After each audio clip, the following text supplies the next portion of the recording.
Hello, rats! My name is Rose, and boy, do we have a topic today. This video is a follow-up on my complete guide to the rifles of the Forever Winter, and today we're discussing the light machine guns, really rounding out the infantry package. Now, the way this video is organized is really quite simple. I'm going to take each of these guns through a couple rounds of testing. Once with Bagman with absolutely no LMG perks and a base model gun, and once again with a fully statted out Masked Man and all of the upgrades. We're going to go through the shooting range, and then we're going to take them both to Scrapyard Nexus to make sure the guns get as fair a competition as possible. Then, at the end, I'll talk about where you get these guns from, and wrap up my final opinions on them as a collective. And along the way, we'll talk about the real guns these are based on, and maybe critique some of the changes that have been made. But with all that said, let's get right to it. And first up, we have something that calls itself an MG-34. Now, the real MG-34 was the first of the German universal machine guns back in the World War II days. Built as a collaborative effort between basically every major German industrial concern. The design was put together in 1934 and actually started entering service in 1936, but it was a secret until 1939, when, you know, the war started. The guns didn't last too long as light machine guns before being replaced by the more famous MG-42s, though they did stay in service in vehicle mounts, all the way up till the end of the war because of their barrel change system, as it was more space efficient. And if you're wondering why the Germans didn't just use a heavier barreled gun, presumably it's because German weapons were designed by committee and not by our Lord and Savior John Moses Browning. And in the Forever Winter we have something that's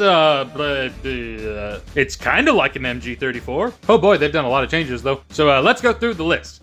So first off, it weighs the same as a real MG-34, which is interesting, and interestingly improbable, because they added a whole bunch of guffins to it, bits and bobs and oodles of whatevers. Why the hell is there a hose on it? Is that even a hose? Who knows? Somebody out there fetishizes bayonets almost as much as the Imperial Japanese because they threw one on a light machine gun for reasons. They added this weird rail to the bottom of the handguard and moved the bipod to the back and the side. It almost looks like the bipod can be repositioned along the rail if the bayonet wasn't in the way, which is actually a change that I would think was pretty cool and would come with some actual utility for a gunner. If only the bipod could be stowed in line with the barrel rather than sticking off to the side trying to catch on shit. Speaking of things sticking out the side, they've actually ditched the MG-34's charging handle and replaced it with the charging handle off an MG-42. Except for some reason they moved it in front of the ejection port, which I would say is a particularly terrible design, but in the Forever Winter, the MG-34 uses disintegrating link belts, very much unlike the original, so I guess it's okay. This gun is in .308 rather than 8mm Mauser, much like the more modern MG3, and it has a 75 round belt rather than 50, which is a just flat improvement, so hooray! Which explains the different design of belt box. I feel like it's not as stylish as the tapered and crinkly design of the original. It's also unfortunately mounted too low, and that angle right there would cause some pretty serious speed issues. I wouldn't expect this gun to work. As an aside, hey, Fun Dog! If you ever need a consultant to help you grunge up some of the guns in the setting, let me know. I promise I can bring a lot to the table, that's all, bye. The stock has become interesting. I understand, given the setting, why Fundog wanted to move away from a wood stock, but this design and the consequential revisions to the receiver that have to be done to accommodate it really make me wonder why you would still call this thing an MG-34 at all, because it's not. Like, it's not even really all that close. For the life of me, I can't figure out how you would disassemble it anymore. Though I guess from context, Fundog is trying to tell us that it's a rotating bolt gun, rather than a roller lock design. Moving on. Its sights have been removed as well as the muzzle booster, so presumably this is a less reliable gun. Not that reliability is a feature in the game. Now, the real-world machine gun had a kind of dual-stage trigger, so it could be fired in semi or full auto, which is not represented in-game. We're full auto only all the time. And boy, oh boy, do we have a high rate of fire. That is 75 rounds in 4.48 seconds, which is 16.7 rounds a second, or just over 1,000 rounds a minute, which is even faster than the actual guns. At 305 damage per shot, it's really going to be kicking ass. Let's check it out on the qualification range. And boy, oh boy, without sights, it's a little hard to aim. You might think you aim near that little nub front sight there. No, you don't. You aim with the right wing of the upper lobe of the forward gun tumor up there. As much as I like this gun, I hate what they've done with it. I won't lie. And that rate of fire, the recoil is something else. Even with the generous magazine, reloads are kind of inevitable. And unfortunately, they're a bit slow by video game standards. But a score of 550 is respectable enough. But with that all out of the way, let's try it out at the Nexus. Well, by the power of German space magic, we've been rendered invisible. Maybe that'll help us out. Alright, let's kill some people. Alle fragen, jeder will es wissen. Warum kommt ihr klar? Wieso geht es mir beschissen? Habt ihr irgendwas, das ich nicht hab? Krieg ich auch was ab? Bin ich auch am Start? Immer hab ich Pech, alles ungerecht. Was es auch ist, passt immer nur Beschiss. Wär ich doch eher, hätte ich bloß sie. Mein Leben ist leer, nur Monotonie. Endlich will endlich mehr, ich hätte jetzt doch verdient. Wär das nicht fair, jetzt oder nie. Wieso bin immer ich der Idiot? Und warum haben andere nicht die Millionen? Gar nicht auch, ganz oben rauf. Ich glaub, ich geb auf, je länger ich lauf. Ich würde so gern, wie kann ich es lernen? Will mir bitte jemand das mal erklären? Niemand kann's dir sagen. Keiner kennt die Antwort auf alle deine Fragen. Du musst nur verstehen. Wir ernten, was wir I won't lie, it kind of slaps. Performance-wise, absolutely it gets a pass. And now meine Fraulein deserves an upgrade, though there isn't much available. We could throw a suppressor on, or some other muzzle device. None of them are, they don't really fit, but none of them are the muzzle booster. Though a suppressor would work similarly, so that's something. Though who knows what it's mounted to, surely not the barrel. That moves! These are short recoil guns. Whatever. And then we can throw an optic on, which will, definitely improve handling. And then the game says there's a barrel upgrade, but then you go to it and there's weapon part 01, and I for one haven't found an upgrade. Maybe they're out there somewhere. You certainly can't buy them, but taking the upgraded gun to the qualifying range with the upgraded character, the optic definitely makes aiming much easier. Reaction times are improved and you can actually squeeze out little bursts and hit things, whereas previously I was kind of just mag dumping in a general direction. Accuracy by volume of fire and all. And what did my improved score? Oh, 550 again. Well, I did it on one belt this time, so there's that. At least my ammo efficiency's better. Let's go back to the Nexus and kill something to make me feel better about that.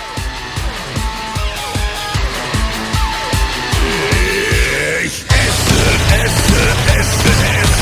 stopf mir alles in die Fresse. Stieres Fleisch, wie heute fein, doch es muss hart und knusprig sein. Frische Tierchen, manchmal Kuchen, dürfen meinen Mund besuchen. Alte Sachen ess ich nicht, jeden Tag grüßt es Gericht. Ich liebe dich, ich brauche dich, gib mir mehr und fütter dich.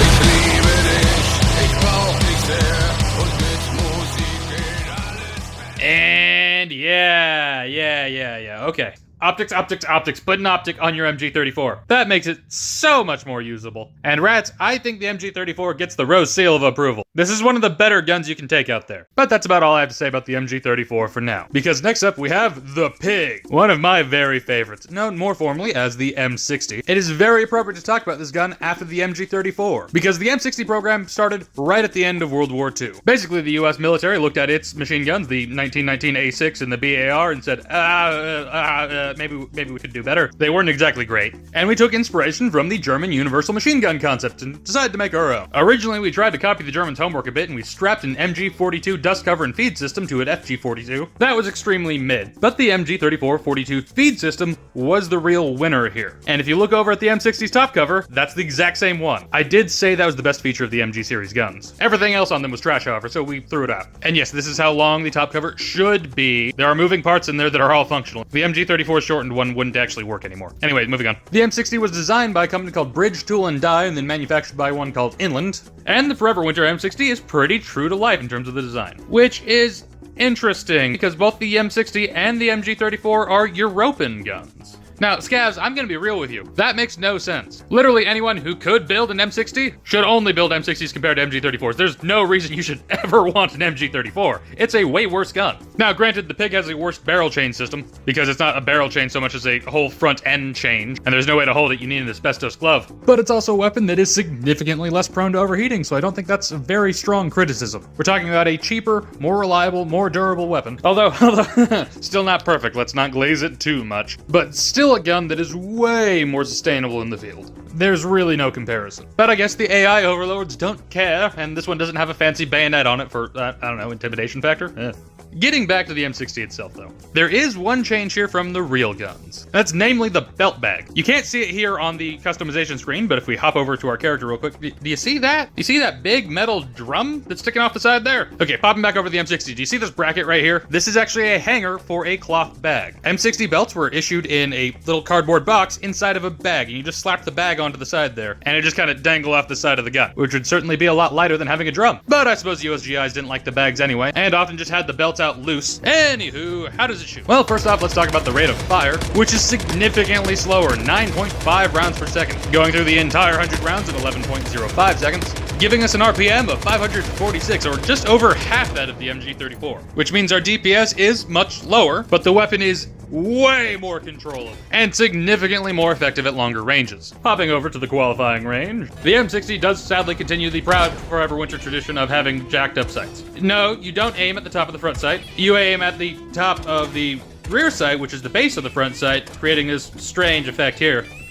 It looks very silly, I hate it too, but it does work. And this is a significantly more usable gun if you're just trying to squeeze off single shots and take headshots. But honestly, this is a much smoother experience than fighting through with the MG34, even with an optic attached. The slower rate of fire, honestly I think maybe better accuracy, semi-usable-ish sights, and larger belt all add a lot to the gun. Let's take a look over at the scoreboard, and 575. Yeah, it's even better on paper here. Let's go try it out at the Nexus.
Okay, yeah, the Pig is really pulling through. Hopping over to the upgrade tree, we do have a few more options than the previous MG, though not by much. The front and rear sight are removable, but there's nothing we can replace them with. You can't put an optic on this gun, sadly. But we do have a handguard replacement. Throwing it on adds some interesting brackets to the side, not quite sure what those are for, as well as a mystery wire loop on the bottom that surely would get in the way of the bipod, but whatever.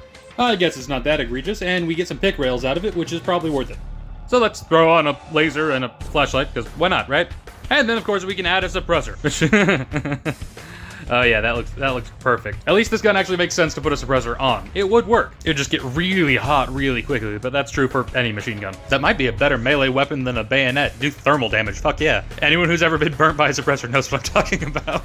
Though I'm surprised there aren't more handguard and gas system upgrades, just because Fundog wouldn't have to look very far in the real world for inspiration. Same with an optics rail. I mean, the M60 E6 has one, right? Oh well. Let's hop back over to the qualifying range.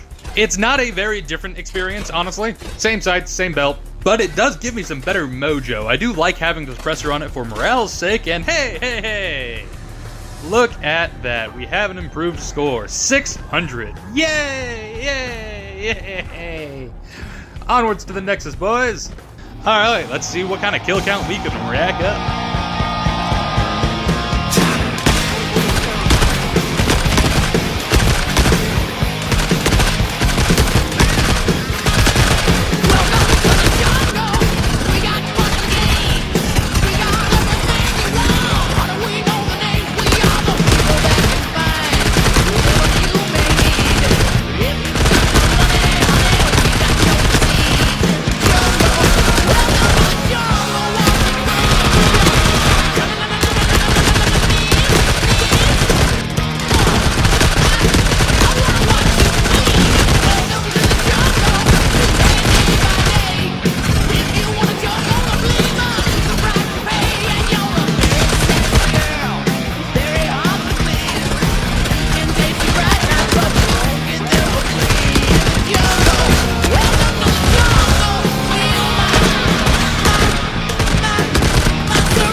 Ooh, yeah. Okay, that went really well. But with that, let's touch something a little more modern. And of course, by more modern, I mean we're moving on to a 1980s design as opposed to a 1960s one, with the SAW. The real one being called the M249 SAW Squad Automatic Weapon. In the bleak future of the Forever Winter, we've ditched the M designation. Well, except for the M4 and the M16, but we don't talk about them. The United States military adopted it in 1982, when they kind of fell out of love with the general purpose machine gun concept, realizing that having a proper dedicated light machine gun was probably better for the infantrymen. And this gun, the Victor, was made by the Belgian firm Fabrique Nationale in their proud European facility in South Carolina. Though, of course, they never called it the M249. They had a different name for it. I shall call him Mini-Me. Yes, it is the FN Mini-Me. An interesting weapon all around. I won't go too deep into the details about how it works. Suffice to say, it's a rotating bolt belt-fed gun, although it can accept magazines too, specifically 5.56 Stanag magazines, the same one used by the M16 and M4. Though it's not very reliable feeding via those, so the belt is preferred, and yes, it's using the exact same top cover and belt feed all the way back from the MGs. We have not escaped the MG-34's feed system yet. The Forever Winter gun is very true to life, with no noticeable changes really from the base model. But let's take it over to the range to figure out the fire rate, and it can dump its standard 200 round belt in 19.13 seconds, giving us a firing rate of just under 10.5 rounds per second, or about 627 rounds per minute, which is actually a fair bit slower than the real gun. Not that I really mind, considering the thing is highly uncontrollable in game. That spread is something else. But another difference from the real gun is we actually have a fire selector. A bit odd in a squad automatic weapon, but we have both burst and semi-auto fire available, which is much more effective at engaging targets at long ranges. Honestly, not a bad use in-game, although again, kinda silly for a light machine gun to have a burst fire setting. But I suppose we don't train gunners anymore, not in Europa. The machines must compensate. Hopping over to the qualifying range, it is nice that the M249 here at least has working sights. That's really a blessing. Thank you, Fundog, for at least allowing one of the weapons in this category to work right. And the gun handles fairly well. Just like in real life, the 200 round belt goes a long way, which was the primary advantage of going from a 308 to a 5.56 machine gun. That and supposedly the magazine interchangeability with the rifleman in the squad, but as I said, the gun doesn't work very reliably with those. Anyways, what'd we score? 575. Not bad, not bad. Let's take it out to the Nexus. And oh, it's night shift. Interesting. Let's do this.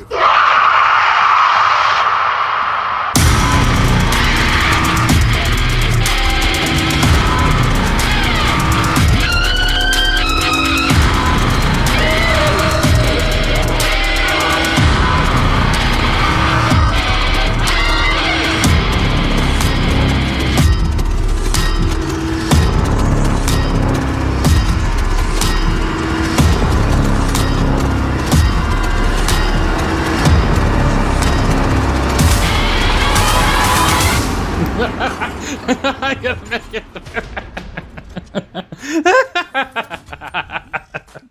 Well, it served beautifully. I think it deserves an upgrade.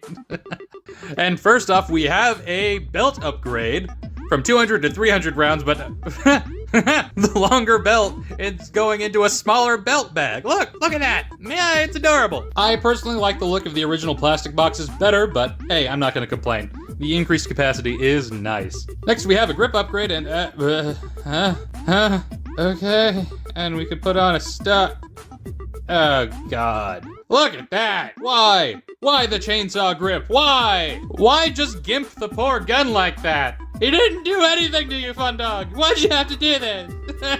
We don't even have a para stock or anything, just this thing. Well, and then we can put on the barrel from a para. Same with the gas system. Why do we have the barrel and gas system from an M249 para, but not the stock? And why does the gas system upgrade take away the bipod? Come on, Fun Dog. It's a cool setup. You got guys doing presidential security for it. Like, look at this photo. He looks awesome. It's totally viable. Why don't we have that one?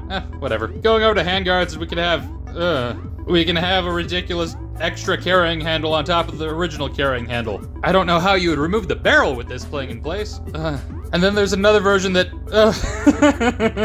another big carrying handle one on top of the Mark 46 double, pick rail handguard with an M203 on it for aesthetic purposes. We can't use it. At least we get some rails, I guess. And then Fundog also created this thing, which I like way better. This looks much better, but it has worse stats than the M203 one, so I guess we'll use that and call that our upgrade. Let's just put a flashlight and I guess a laser on it, and the fucking carrying handle is in front of the emitter. I can play around with the other lasers. Whatever, I guess it's fine. And of course a suppressor. You can pick whichever one you want.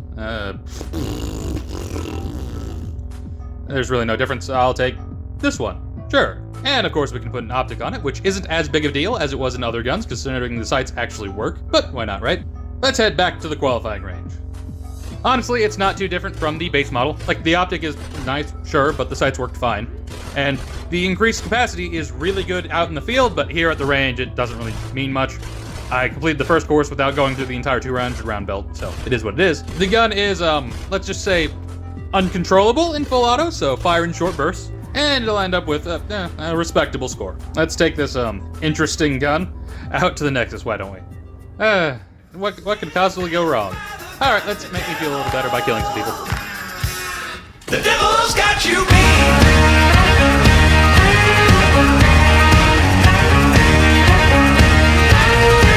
Yeah, I walked alone, cross of 66. I shook the hand.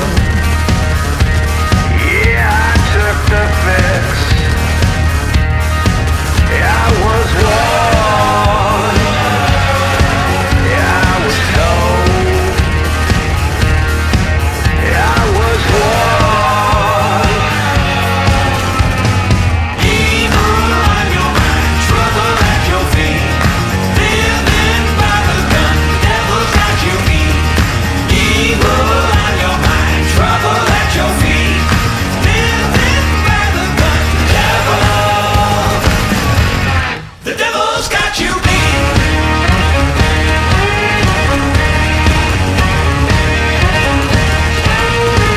Yeah, I crossed the line to taste the devil's pill. Yeah, I shot the gun. Yeah, I shot my fill. Yeah, I was wrong. Yeah, I was cold. Yeah, I was wrong. Evil on your mind, trouble at your feet. Living by the gun, the devil's got you beat.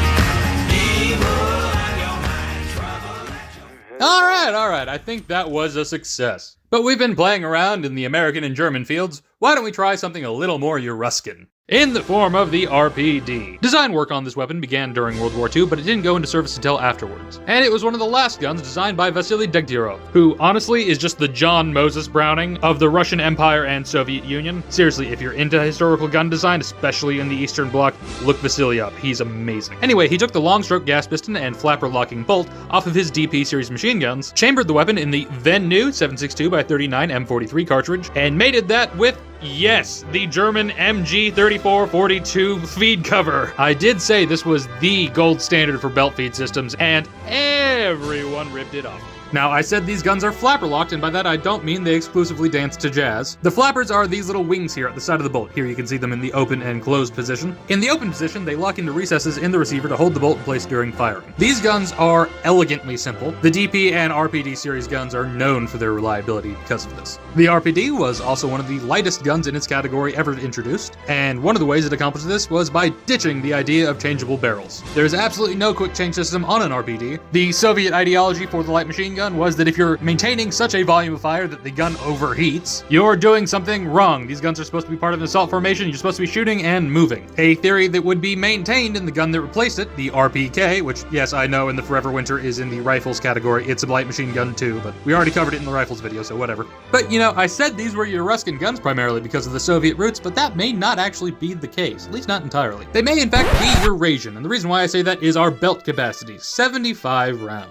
You see, Vasily didn't just take the German top cover, he also took the German MG42 belts, which came in two 50-round sections, for a capacity of 100 rounds total. Which, yes, does mean there's up to 50 rounds of expend belt that sticks out the side of the gun during firing, detaching at the 51st shot. The Chinese guns, however, use 25-round belts that not only detach sooner, so you'd have less dangly crap sticking out the side of the gun, but could be linked together indefinitely to create much longer belts than 100 rounds, if so desired. Though that option is not presented in-game, it's 75 rounds or bust with the Forever Winter RPD.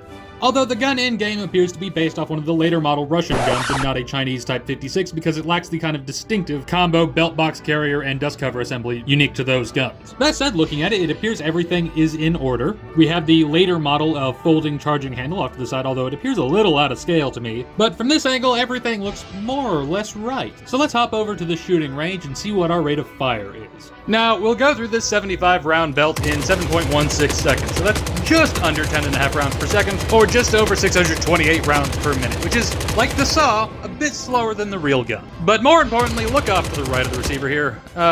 Do you see all those cases flying out of the gun right there? Even ignoring the lack of a spent belt, that's just not right. The RPD, you see, ejects out the bottom of the gun, just behind the belt box. Also, the top cover latch screw is backed out and sticking up. I don't know why that is, but it does bother me. It also kind of looks like the slot it goes through is missing entirely, but that might just be the angle I'm looking at it from, so I won't dock the gun for that.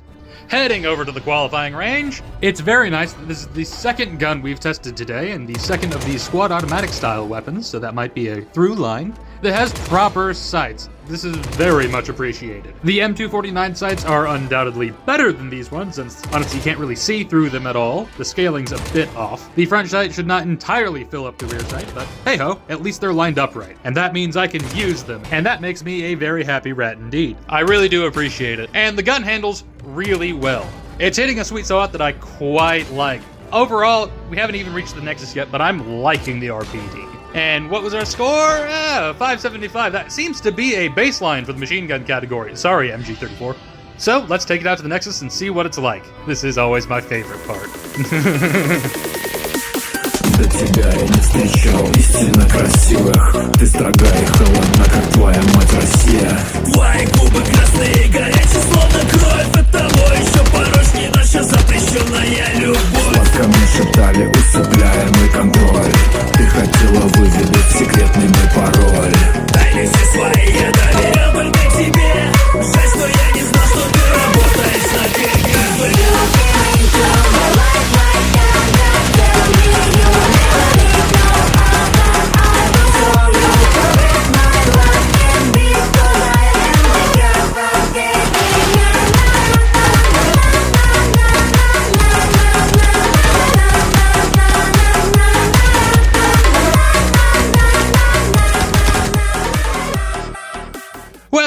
Well, I think that went pretty well. So let's go over to the upgrade tree, shall we? First off, we have a stock mod that calls itself a barrel and, we can just remove it. No. Well, then we have a barrel option and, Alright, so we got like the MACV SOG shortened barrel, which is cool, but look at that bipod. If you don't know, US Special Forces in Vietnam would steal RPDs off the enemy, because they fuck, cut them down and use them as patrol weapons. But, those guns didn't have bipods on them anymore for what I would hope would be obvious reasons, because what the fuck is this? Also the stats are worse. I don't know if that's just a bug, but, if the stats are worse and it looks worse, I'm gonna go with the original full-length barrel. Thank you, I'll call that my upgrade. Sadly, no belt upgrades, but we do have a handguard, and I actually kind of like the look of it. Look at that. It's very Forever Winter-y, but in a good way, I think. If you're gonna modernize an RPD, this isn't a bad way of going about it. Of course, we can put a suppressor on it, which is very nice and very utilitarian. And our new handguard gave us some accessory rails. So let's put on a flashlight on the bottom maybe, and then a laser and, well, the laser model doesn't line up with the rail, but it's fine. And then it says we can modify the front sight, but there's nothing there. You can't put an optic on or anything, despite the fact that we have a top rail now. Oh well, let's head back to the qualifying range. And, oh no! The new handguard ruined the sights. They don't line up anymore. We just have a front sight that we can see. Oh well. Can you at least aim with the top of the, what? No! No, you aim through the middle of the front sight post. No. Back to the upgrade screen. Get rid of that shit. Original handguard it is. The only upgrade that matters is a suppressor. Now we go to the qualifying range, and apparently we're being haunted by the ghost of Flashlight Past. It's still equipped somehow. Okay. And my score ended up being 575 again. This really does seem to be my LMG baseline. Ah, well. Let's take it back out to the Nexus. See what we can do.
Did you see that Orgamech? Man, I was really dodging him all around. Even without Orga Buddy, though, I think that was a great run. I had a lot of fun with it. Overall, the RPD is shaping up to be one of my favorite weapons in this category, and it's a great category with a lot of strong contenders. But the RPD, you know, it just has the style, the panache, the riz. Alas, 'tis time to move on. Though thankfully, we're moving on to what might be one of the greatest machine guns ever made. But I want to do this conversation properly. So first, I want to have a little talk with my fellow Americans. And more broadly, anyone who's from any NATO nation. With how the Cold War played out, we kind of take it for granted that Western equipment is technologically superior to what was produced in the Soviet Union. Whether we're talking about armored vehicles, naval assets, aircraft, spacecraft, computers, and digital assets, we've always taken the lead. And every time the Soviets edged ahead a little bit, we leapfrogged them almost immediately. But in one category, the small arms category, well, things were a lot closer.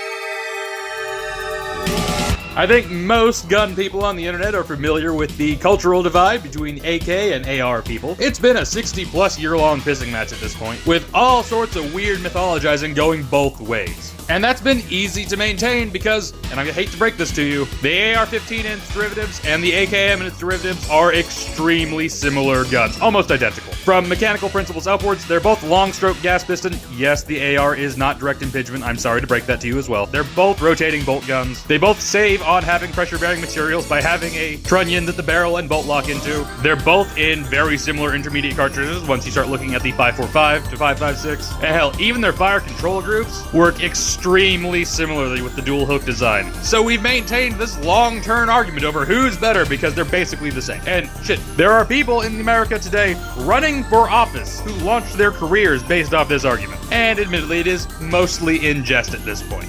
Good luck finding anyone on either side of the argument who isn't made very, very happy by this photograph. For the non-gun people, that's Eugene Stoner and Mikhail Kalashnikov, the inventors of the relevant firearms. There is, however, another category of infantry weapons that's, it's a bit harder to argue about, and that's the machine guns. If you were reading along in the M249 and RPD sections, you might have noticed the RPD kind of does everything the M249 does, but, did it 40 years earlier. And then the Soviets came out with the PK series of general-purpose machine guns. Undoubtedly, the most successful general-purpose machine guns ever made. Like, I'm sorry guys, it's not even close. We could say it clowned on the M60, it absolutely did. But the PK is arguably still better than the guns we're issuing today, which is why most of the world outside of NATO has adopted the PK. There are just so many clones and variants that it's a giant rabbit hole to fall down into. Seriously, we passed Alice like 30 levels up. And the only reason why we don't really talk about it more is, one, general-purpose machine guns aren't all that common on the US civilian market, and two, it's a little embarrassing, to be honest. Like, I'm not out here trying to say the M240 Bravo is a bad gun,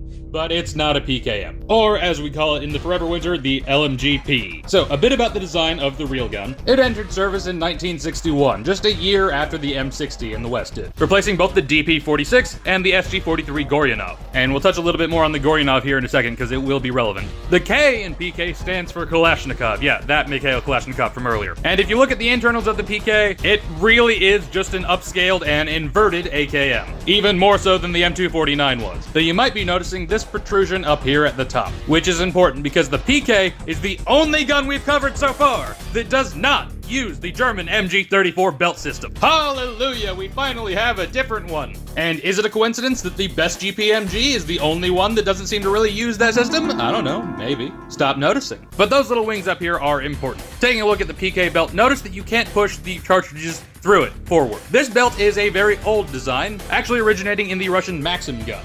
And unlike the German MG34 belts, you have to pull them back out the back. And that's where that little claw comes in. On the forward stroke of the bolt carrier group, that grabs the next cartridge in the belt and then pulls it back as the action cycles, dropping it down into the feed position. And this is the system off of the Goryanov. Here you can see the Goryanov top cover. Here we have an RP-46 top cover, which is the same system, albeit modified. And here we have the PKM again. Now, getting back to the gun in game. I know a lot of people who've been looking at the classic PKMs will think this has been a bit forever wintered up, but no. This is a direct copy of this specific PKM, which serves with the Russian Spetsnaz forces. And it appears to be a fairly faithful recreation, all the way down to that kind of unusual cheek riser setup. But you're probably tired of just looking at the gun, so let's take it down to the range and see what the firing rate is. And this gun will happily dump a belt of 100 rounds of 7.62 by 54R in 9.37 seconds, giving us a fire rate of just under 10.7 rounds per second, or about 640 rounds per minute, which, continuing the trend in the game, is slightly slower than the real guns, although this is closer than the RPD or the M249 were. And yeah, it's ejecting out to the right. Man, the Soviet guns just can't catch a break on the ejection patterns today, can they? Oh well. Now let's talk about the sights here. The rear sight is modeled, but as you can see is out of frame. We appear to be using the see-through section of this raised rail to use it as kind of a giant ghost ring with an oblong shape. Definitely the widest sight I've ever used. Unfortunately, despite having a very prominent front sight, you can't use it right. You don't aim with the actual front sight post. The point of aim is directly between the protective wings, which is unfortunate. But at least we know where the point of aim is, so we can still use it. So let's try out the qualifying ring. And honestly, it's handling really well. That roughly 650 round fire rate seems to be a real sweet spot for these guns, and the LMG-P does not have anywhere near as much bloom or full auto shot dispersion as the other machine guns tend to have. Honestly, this is just this is an excellent gun in game. Very true to life. And what's our score? Ooh, an auspicious 600. All right, let's take it out to the Nexus and see how it does in field conditions. I have high hopes.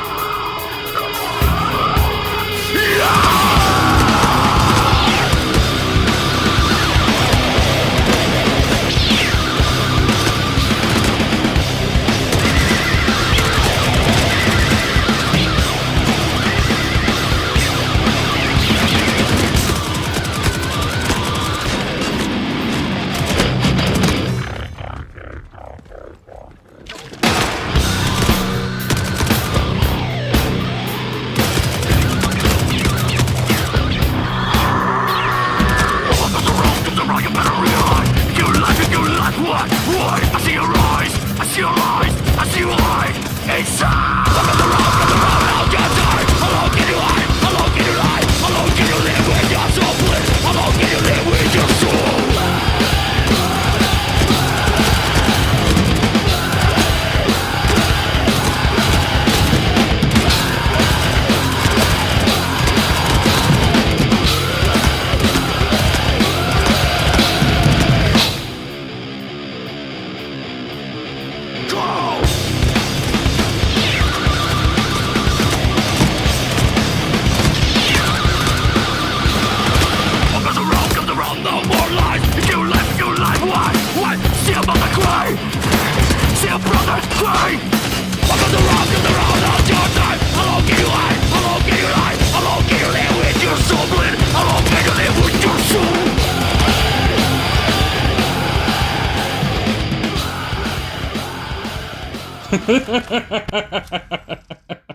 Yeah, I think that went well. Okay, let's head over to the upgrade bench and see what we can really wring out of this thing.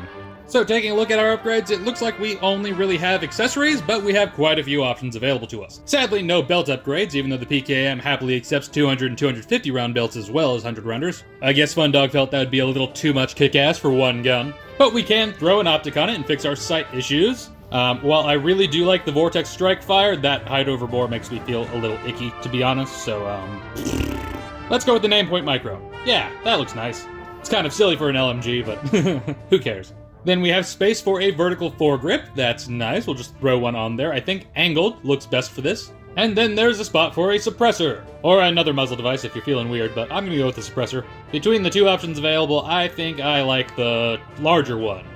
Just because it makes more sense for a 7.62x54R gun. Then we have some pick rails. We actually don't have access to all the ones we have on this gun, but we have a bottom one which interferes with the foregrip, unfortunately, so I think I'm gonna leave that one there. So let's just throw a laser up here on the right, which is looking pretty good, even though I'm not sure this handguard would actually retain 0. Maybe not. And a flashlight on the left. Yeah, that looks nice. Alright, we have our upgrade. Let's head back out to the qualifying range and see how it does. I very much do like having an optic on this gun, just because I don't like having the broken sights. Honestly, that's the only time in the Forever Winter where I want an optic is when the sights are broken. Because otherwise I feel like, unless you're talking about the true Aimer 4X, it doesn't really change much gameplay-wise. But in this case, the PKM is really excelling. It's a fine upgrade, and let's see what kind of score we got at, 600 again. You know, I'm beginning to wonder if 600 is the maximum score in the time allotment. Oh well, let's head back out to the Nexus and give this thing its final test. Round of time, we were banished here for our crime, incarcerated on this ball of slime, primeval wasteland, and human dance, we fought days, giving birth to the human race, the existence from the pit must change, a personal street, so we said, fuck this place, fuck this place, fuck this place, fuck this place. Now you rise, because you need to press the scale you rise, as you grow into what we despise. I fucking hate you. What, you thinking better than me? Road arrest, you left us stranded on this world of past, and in death you have no faith in us. This planet fucking sucks. So we say, I'll bring you pleasure, I'll bring you pain, I'll bring you truth like a bullet to your brain. And that's your lies, the most you kiss, your bitch is dead, still you scream resist. Oh liberty, what did they do? They ripped your dress and put a blessing to the shit on you. You want to rise, you made us fall. Stupid humans brought an end to it all.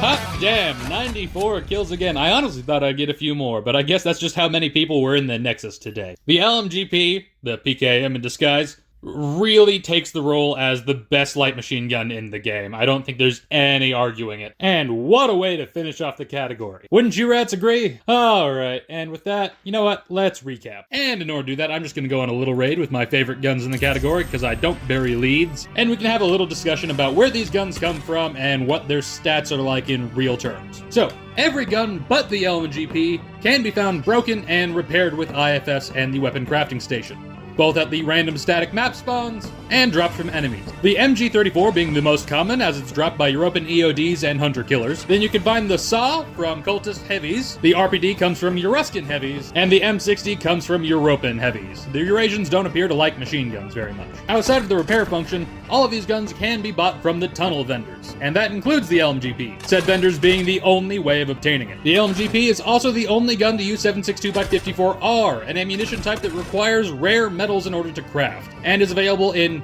more limited quantities at the vendors, and for a higher price to boot, making it somewhat difficult to keep it fed. Now, in terms of stats, there's a few different ways to break these guns down, based off the damage per shot, damage per second, and damage per belt, which is damage between each reload. So let's break it down, starting with damage per shot. At 551 damage, the LMG-P is the clear leader of the pack, doing 50% more damage than the next highest gun. The next highest gun actually being 3 guns, the MG34, M60, and RPD, which all share the exact same damage per shot of 306, leaving the poor SAW in last place, at only 262 damage per shot. But of course, these are automatic weapons, so there's also the DPS, damage per second factor, to take into account. And once again, the LMG-P is the highest DPS gun in the category, at 5,895 damage per second. Next up is the MG34 at 5,110, then the RPD at 3,213, then the M60 at 2,907, and then finally the last place again, the SAW, at 2,715. But the last way we can measure this is by belt, and as the SAW has an upgrade, it'll have 2 different positions on this list, because the upgraded magazine, the 300 round belt, offers 78,600 damage without a reload, which is insane and might be the highest damage in the game, at least if measured this way. In second place, we have the LMG-P at 55,100, and then we have the standard SAW belt, the 200 rounder, at 52,400. The SAW really excels in this category. Taking bronze is the M60 with 30,600 damage per belt, and then the RPD and the MG34 take up the rear at 22,950. Overall, I think it's pretty clear that the LMG-P is the best gun in the category, but honestly, I gotta be real with you scavs.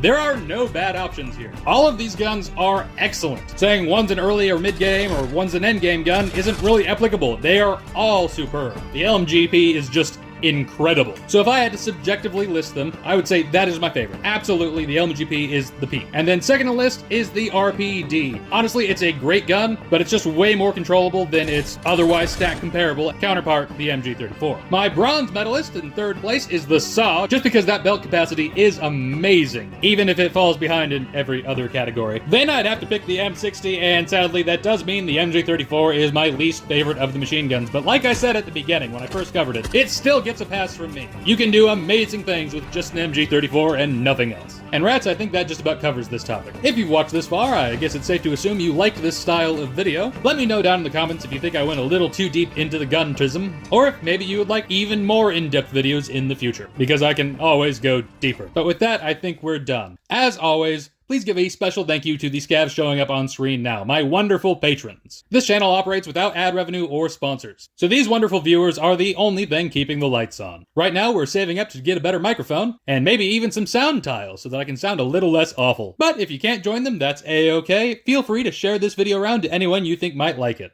Have a wonderful day.